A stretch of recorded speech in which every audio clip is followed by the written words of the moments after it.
I feel like he's putting too many irons in the fire that he can't put out. And I don't know.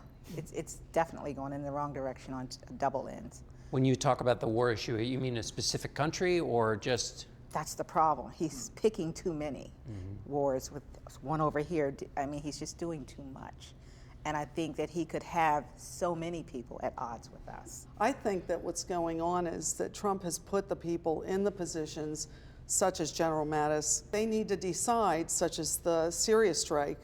I don't know that it was Trump saying, oh, we have to do something about that, more so his people coming to him and saying, you know, this would be prudent to, you know, hit the airfields and disable them so that Assad can no longer gas his people. But I don't think Trump made that decision. He's just the catalyst at the top where they have to go to him and say, you know, is this something that you would sign off on, you know? I think the people that he put in the various positions that his cabinet are aces at what they individually do. Tom, your thoughts about the country's direction? Well, last Sunday on your show, President Trump said that war trumps trade. Well, in my view, war trumps all the other issues. Because if you look at the money that we've wasted, trillions and trillions of dollars, we've destabilized the Middle East. The immigration crisis in Europe is largely because of the effects of the U.S. involvement in Iraq, in Libya. Those refugees have flooded into Europe. They've caused the rise of nationalism and may even someday cause the collapse of the EU, all because of U.S. war-making efforts. Donald Trump has surrounded himself with military people. To a hammer, every problem is a nail. To a general, every problem is a military strike. So from this perspective, and I'm sorry to say I voted for President Trump because he made unequivocal commitments to stay out of Syria. He said that Barack Obama's plans to launch an attack were unconstitutional and illegal, and he immediately does that on his own. Dale, I want to get your thoughts about the direction of the country. Well, I thought over the last couple of years we were headed in the right direction. I think a lot more people were being represented and shown more respect, particularly people, LGBTQ people and that kind of thing. Just the country was becoming more open, I think, to all these different kinds of people. And I think particularly now, with the election of President Trump, I don't think it's going to be that way anymore. So I think since then we have begun to head in a wrong direction. Obviously it is very early, but I just see him not representing all different kinds of people that are in America. I mean, America is this melting pot of people, and I think he's focused on his own people and himself for the most part. A word or a phrase that describes the country right now? Scary. Tenuous. Jerry? In deep trouble. Connie? Conflicted. Barbara? Moving forward. Dale? Divided. Anthony? Unsure. Fred? Divided. Eliza? Uncertain. Keith? Divisive. Jack? And I agree, divisive. Susie, you're not a fan of the president's? No, I'm not. Tell me one good thing he's done. Since he's been president? Yes. And I'm not trying to be snippy, but I think the best thing he's done is not been around on weekends so that he doesn't do more damage during that time. Keith, President Trump said he wanted an America First foreign policy. As a Trump supporter, what have you thought of his foreign policy so far? Good, very good. Were you a fan of his action in Syria? I'm not against it. I think it sent a message. I think it was more of sending a message than it was in what it actually accomplished. I think a lot of things that Trump does are messages. The man's a lot smarter than we give him credit for, I think. And I think he has a master plan, and I hope he knows what he's doing.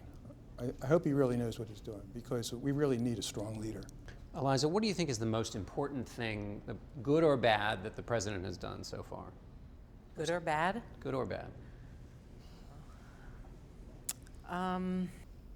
The worst thing that he's done as far as so far in the first 100 days is I think, be aggressive towards other nations. I was very much against the Syrian strikes and the bombing in Afghanistan. Things are already very bad around the world, and that didn't help. Anthony, you voted for President Trump. What did you expect when you voted for him, and what are you thinking now? Well, me watching him on Apprentice, seeing that he was no nonsense.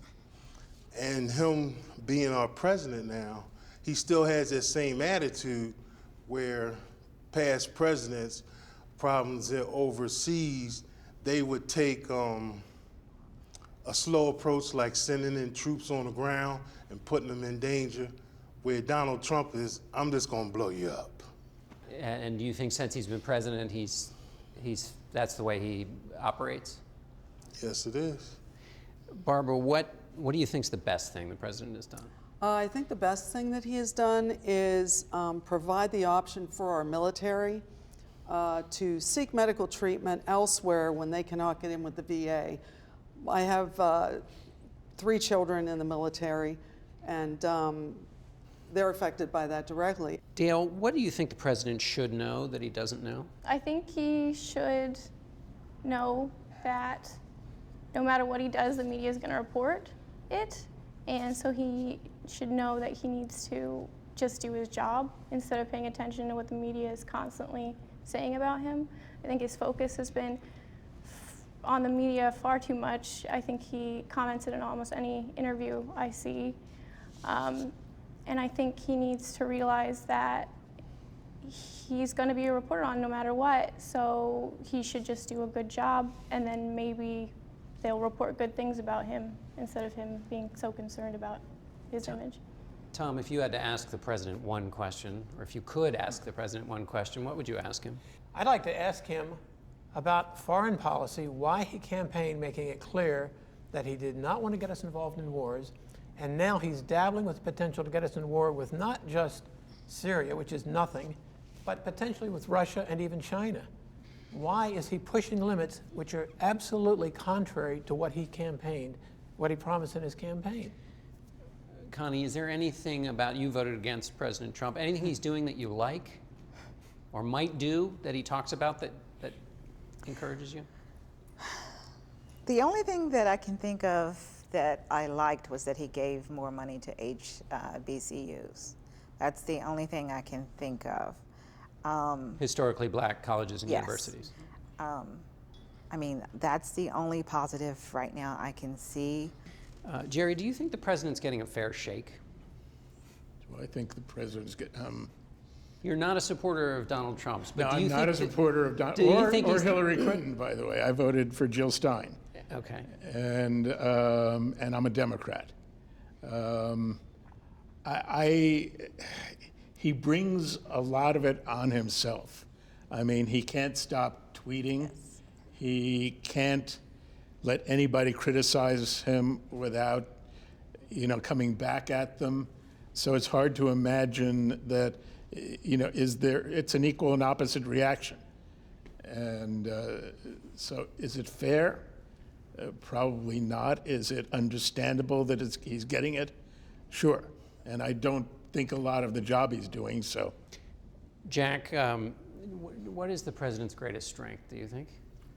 The president's greatest strength is probably keeping his base informed or keeping his base up. He is really good at handing out favors, if you will, verbal favors to his base and keeping that base occupied. We just saw him in Harrisburg last weekend doing a campaign rally when he probably should be governing a country rather than feeding his own ego. Anthony, what do you think the president, when he wakes up in the morning, what do you think the president thinks about? What's he fighting for? What's the best tweet that he could put out? Well, Donald Trump is trying to turn America around the best way he know how. He probably thinks of that, and like he said, his job is a lot harder than he thought. because it's not like running a business where Donald Trump would fit more into a kingship than a president in a democracy. Because when you're a king, you make the rules, and that's the way Donald Trump thinks. But when he became president, there are rules that he has to follow, so he just can't do what he want to do. Susie, if you had to give a piece of advice to the president, what advice would you give the president? To listen to some people that are not part of his group. I feel like he spends too much time listening to the people that he's brought in. Keith, do you think the president tells the truth? In his mind, definitely. I mean, I don't think he intentionally lies. I think he sometimes has trouble with facts. I think we all have trouble with facts when we try to convince people of understanding our position. Jerry, President Trump has said to his supporters at Harrisburg, he said the stock market is up more under his presidency so far than it has any other president. Is that good for America? I don't think it's necessarily good, no. It's not a gauge I rely on to decide which direction we're going or whether our economy is healthy. Eliza, what would you like to see happen with health care? I personally want to see a Medicare for all or a single payer option. I believe that polls very high actually among the American people when you actually ask people their opinion on that. Are we there yet? Probably not. So we right now have the ACA, the Affordable Care Act. For now, I mean, that at least needs to stay intact.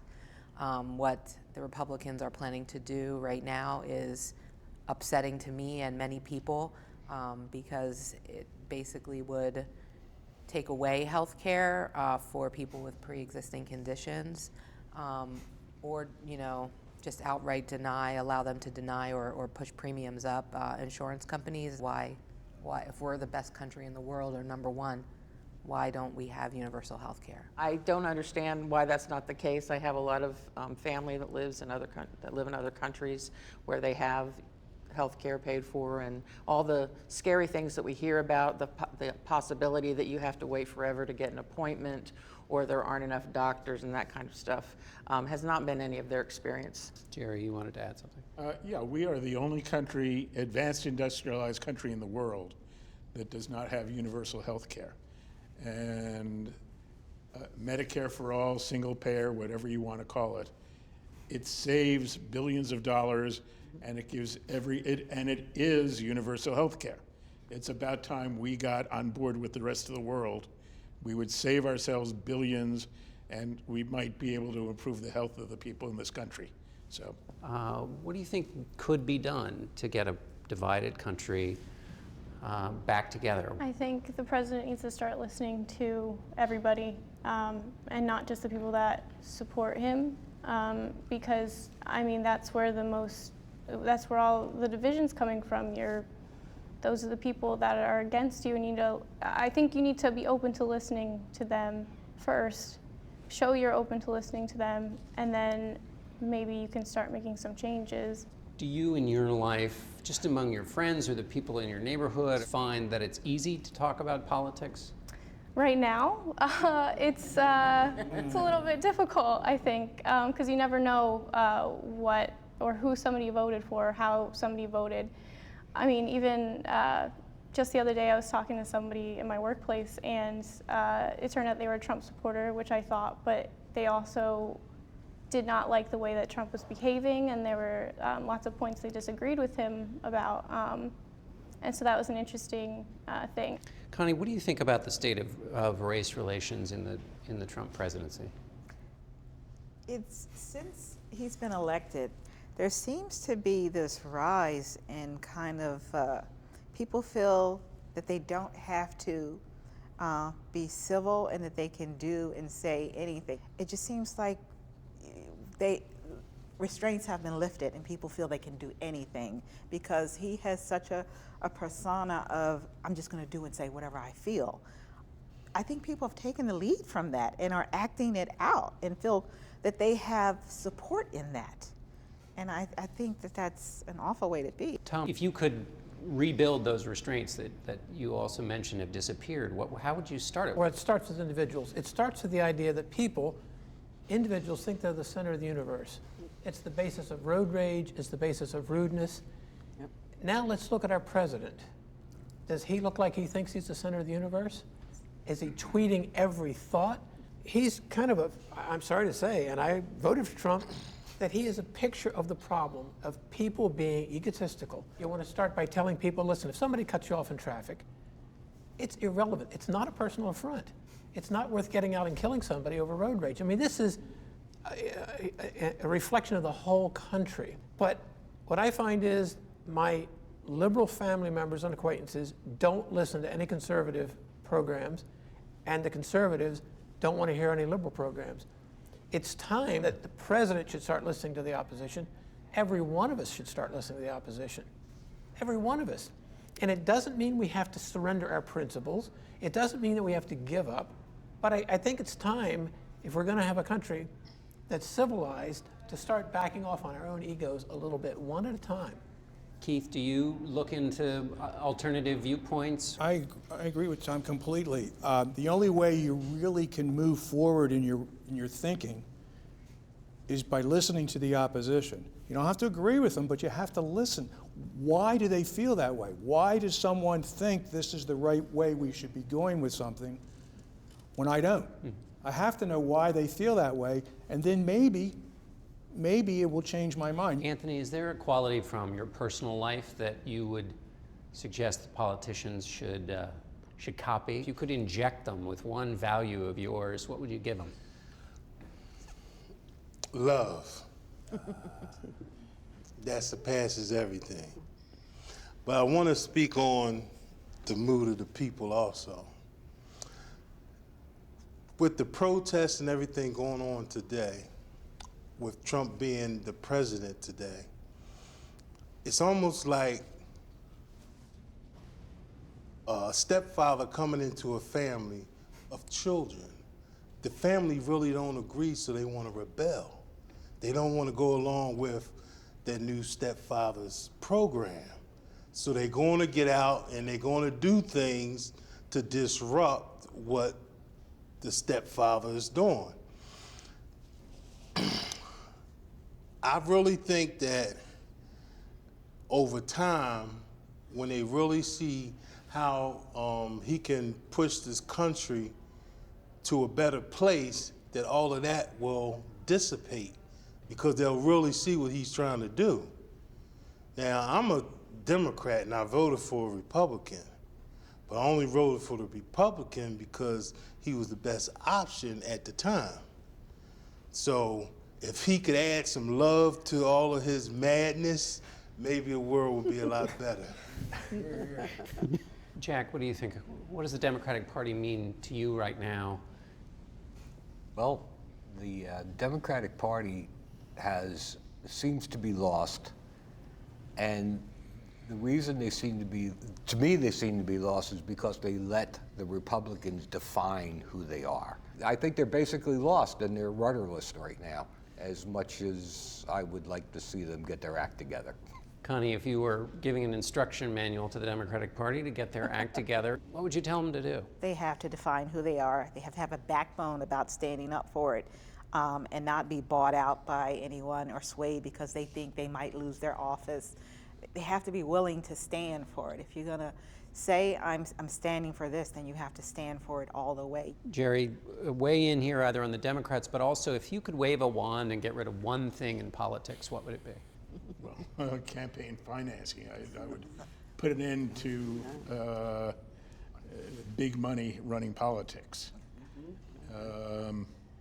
As far as the Democrats, I've been a Democrat all my life. I think the Democrats, not only are they out of touch, they have no interest in correcting the situation. They're not doing any postmortems. They're writing off, well, we don't own the White House because of Putin or because of WikiLeaks. What did WikiLeaks tell us, by the way? They, regardless of who was behind it, they confirmed that Hillary Clinton and the Democratic establishment are liars, and that they had their thumb on the scale, for Hillary Clinton. Well, so what are they basically saying?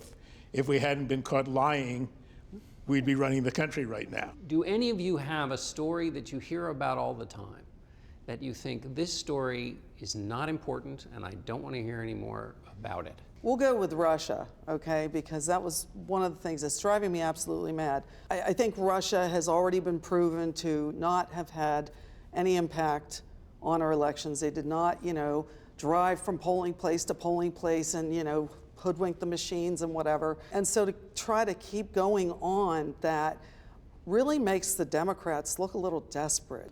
Eliza, do you trust that the government can work in the best interests of the people, even if that's not where it is now? Does it have the capacity to get there? I definitely have faith in that we can get to where we need to go for the American people.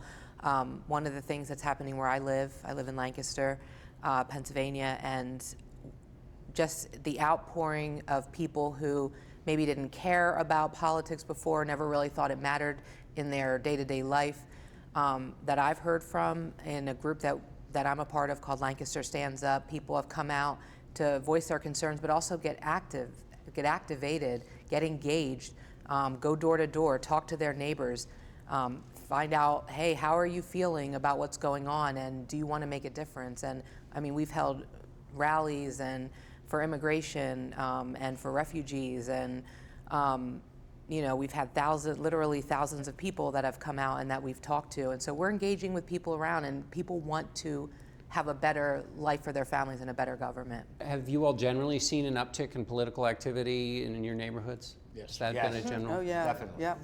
Since the election, Susie, what has the shape of your congregation or the things you hear from parishioners changed, and if so, how? I remember sitting around the table the Sunday after the Women's March and having 5 different women sitting around that table telling me about how they'd been in Washington the day before, and I was utterly amazed and pleased and happy. Jerry, what in a word or a phrase gives you hope? Well, the word I would hope would become an action is honesty, but I don't see it happening. Connie, what's word or phrase that gives you hope? Children. I mean, we have the opportunity to invest in our children, and they can make that change that we haven't been able to do. This election, a lot of children watched. They were very much impacted by this election. But at this point now, I find that children are more involved in the political process. Now they have an idea what to do, and maybe they won't sit back and let some things occur. Fred, what's a word or a phrase? We're in Reading, Pennsylvania, and what people out there might not know is Reading is one of the poorest cities in the entire country. And I think one thing that's a bit of shame, and one thing I know people in my city are thinking about, and it's what this whole country's thinking about. When people are polled, the #1 issue is jobs and the economy. And we've sat here for an hour or two, and we've not talked about jobs at all. And I just want to say that the people in Reading, they want good jobs. And I think that's one thing that the Democratic Party always talked about in the past. They were supposed to be the party that represented the blue-collar workers. And now in this past election, we didn't hear anything about jobs. Trump was the one talking about jobs, about, the outsourcing problem, bringing back jobs. And I think one thing that the Democrats are so out of touch with America about is that you ask Democrats about jobs and what their solution is, and they have 2 solutions. #1 is raise taxes on the rich, which honestly, that does not create jobs. There's absolutely no way it creates jobs. And #2 thing they say is we need to raise the minimum wage. And I'm here to tell everyone that's listening, people in Reading, Pennsylvania, and everywhere don't want to work at McDonald's their entire life. They don't want a minimum wage job, regardless of how much it pays. Minimum wage jobs were made for teenagers, made for entry-level people. And people don't care about making $10 an hour and working at McDonald's their whole life. They want real good jobs. And so people in this city and Berks County, which voted for Trump, know that the jobs are not in Reading. They were outsourced. And my dad, when I was younger, told me, when you grow up, I want you to get an education. I want you to do well so you don't need a $20 an hour factory job like I have. And now people are saying $20 an hour factory job, what even is that? We're making $8, $9 an hour. And the Democrats are saying, let's give us $10 an hour. Republicans aren't really even talking about it. And we need to sit down, with leaders in the business world and say, what do you guys need to do in order to bring jobs back to America? Can I respond to something he said? Sure. Unfortunately, teenagers are not the ones that are working minimum wage jobs. There are many adults with families who are working minimum wage jobs now. Anybody who works 40 hours a week or whatever more and can't put a roof over their head, can't feed their family, that's wrong to me. So there needs to be a raise in the minimum wage so that people can do that. That's a disgrace that people who are working that much and they can't afford without government assistance, which conservatives have a problem with, many of them, not all, but you know, that they can't put food on the table or a roof over their head. That's not right. We got to get going. Going back Yeah. to my point, the reason people have minimum wage jobs right now is because they can't find a better job, and that's the point. We don't want middle-aged people, single moms, having to work minimum wage jobs. We want them to be able to get the education, be able to get, you know, the training, and be able to actually see real jobs that are out there and get those jobs so they don't need to work minimum wage jobs. Jack, what gives you hope? Empathy. That is the word that brings all of this together. Caring about someone else, caring about your party, caring about your town, caring about what other people think, being civil, caring about getting good jobs, caring about the people that you're trying to help to raise up and get a good education. Empathy. It brings it all together. Thank you all very much for being here.